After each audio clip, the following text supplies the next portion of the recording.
Salut à tous. Vous vous êtes jamais demandé quels étaient les assassins les plus meurtriers de l'histoire de l'humanité? Si vous avez cliqué sur cette vidéo, je pense que vous êtes tout de même intéressé par le sujet. Je vais donc vous établir une liste des serial killers. Voyageons au pays du soleil levant.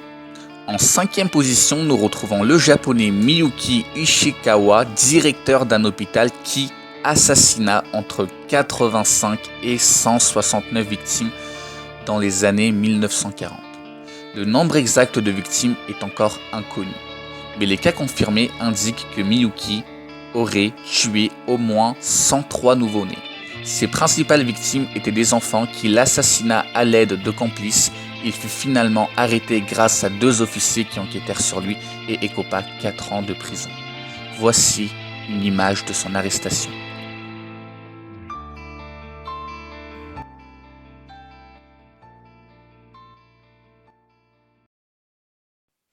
Sortons maintenant du Japon pour nous diriger vers la Chine, avec un médecin pas comme les autres.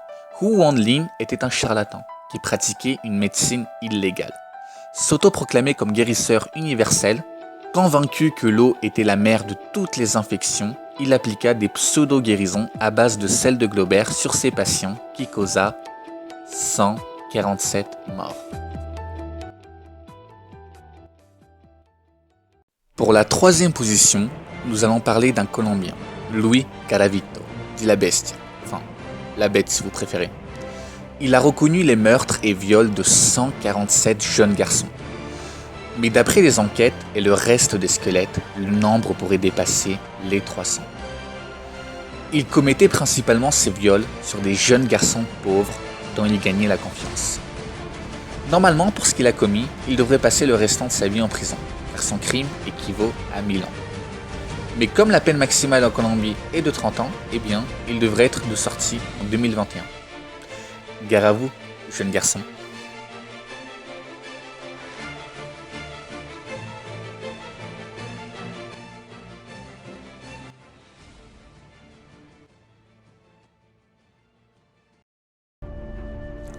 En 2e position, nous restons en Colombie, avec Pedro Alonso López, dit le monstre des Andes. Lui aussi pédophile, fils de prostituée, il a avoué être responsable des enlèvements, viols et meurtres de plus de 310 enfants. Sa jeunesse a été rude. Issu d'une famille nombreuse, il a été surpris en train de toucher la poitrine de sa sœur par sa mère et a été ensuite viré. Il fut mendiant et rencontra un homme qui lui promit un hébergement et de la nourriture, mais qui au final l'a violé à plusieurs reprises. Son envie de viol apparut après cet abusement. Durant le viol, Lopez promit qu'il ferait la même chose à autant de petites filles qu'il pourrait. Une promesse qu'il tint d'ailleurs par la suite. Il fut jeté dans la rue et survécut. Il fut adopté par un couple d'Américains et par la suite inscrit dans une école pour orphelins.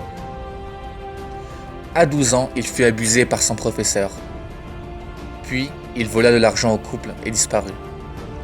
Après tous ces viols, il a été enfermé en prison pendant 20 ans et relâché pour bonne conduite. Il fut enfermé ensuite dans une institution psychiatrique pendant 4 ans et finalement relâché. Et puis, il faut savoir que quand il était en prison, il a été violé par des co-détenus. Et il s'est fait une promesse que plus jamais il n'allait se faire violer. Et juste après, il est allé tuer ses co-détenus. Et il ne prit pas des années en plus, car les autorités en estimaient que c'était de la légitime défense. Et depuis ce jour, il n'a plus jamais été abusé.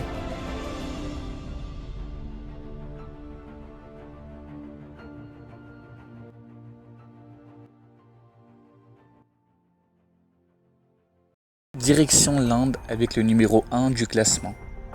Avec un meurtrier pas comme les autres.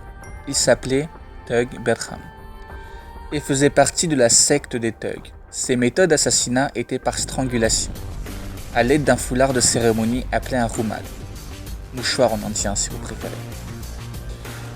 Il est connu pour 931 victimes, mais d'après les enquêtes et différentes questions de James Patton, un officier de la Compagnie britannique des Indes orientales, Tug Berham affirma avoir été présent lors de ces 931 assassinats, mais qu'il en aurait étranglé que 125.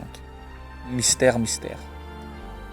Il a été finalement pendu en 1840 à 75 ans.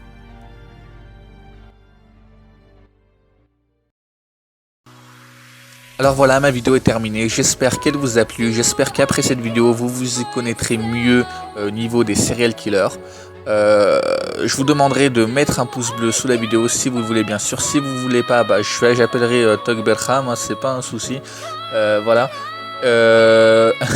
Et sinon, je vous demanderai de vous abonner à ma chaîne YouTube, de partager la vidéo à des amis qui veulent savoir à peu près les serial killers, d'où sortent-ils.